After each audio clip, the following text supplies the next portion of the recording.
and they chose to move forward with us for $75,000 with the 100% prepayment discount addendum.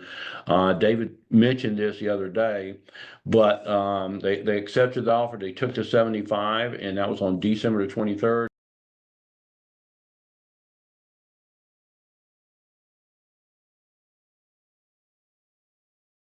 All right. Well, listen. Um, I just want to make sure everybody understands how the whole system works. I know you do because you're pros, but our lenders on the Bank Greasy platform, they all determine the client's funding amounts. It's never determined by us and what the factor rates are, and they do all that by assessing what the business financial health looks like through cash flow, and primarily they evaluate overall revenue as this produces insight into the business's ability to actually repay it. And then it talks about lenders also consider the length of time they've been in business, the industry type, what kind of existing debts or financial obligations that they may have. And ultimately, the funding amount is tailored to each individual business based on an awful lot of different factors. But the pro tip of the week is, people are asking, why is it that I submit a file, they're doing this amount, and I'm getting 25%, not even 50% of their monthly revenue? I want to give you some factors that come into play. Number one is the credit profile. If it's really, really, really, really bad, or even not so great at all, and it's not extremely bad, that's going to determine how much that each one of these lenders are going to risk.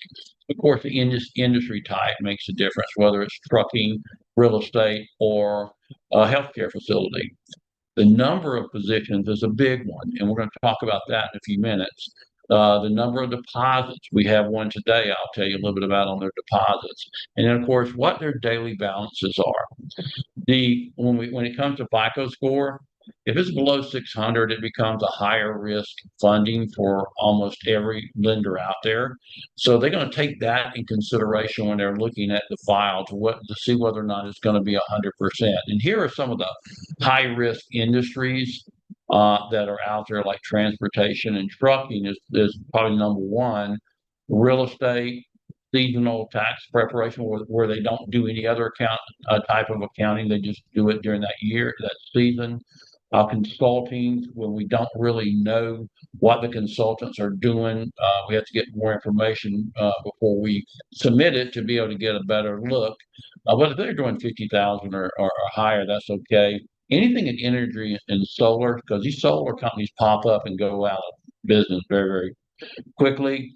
Credit repair companies, especially if those companies aren't legally compliant with the federal regulations for them. Certain financial services, and of course, family farms. These are all high risk ventures. So that makes a difference in whether they're going to get 100%. Then the number of positions. If our funding is a second, third, or fourth position funding, which we do all the time, then all the other positions that are ahead up can really factor in what they really can afford to pay. So if their debt to income ratio on just the funding, not on all their other bills, is 35% or more of the total amount that they're doing in monthly revenue, for example, if they're doing 100,000 a month in revenue and 35,000 of it's going to pay back positions in the system, then that's going to create problems, and that's going to determine really how much they're going to be able to afford. And then, of course, number of deposits. A lot of our lenders, almost all of them require 3 to 5 deposits. The A lenders, they'll take a minimum of 2. Some of them require 5. And the reason you want that is because I had a situation today. Their deposit didn't hit for the month of April, but it went into the month of May, and the month of May is huge.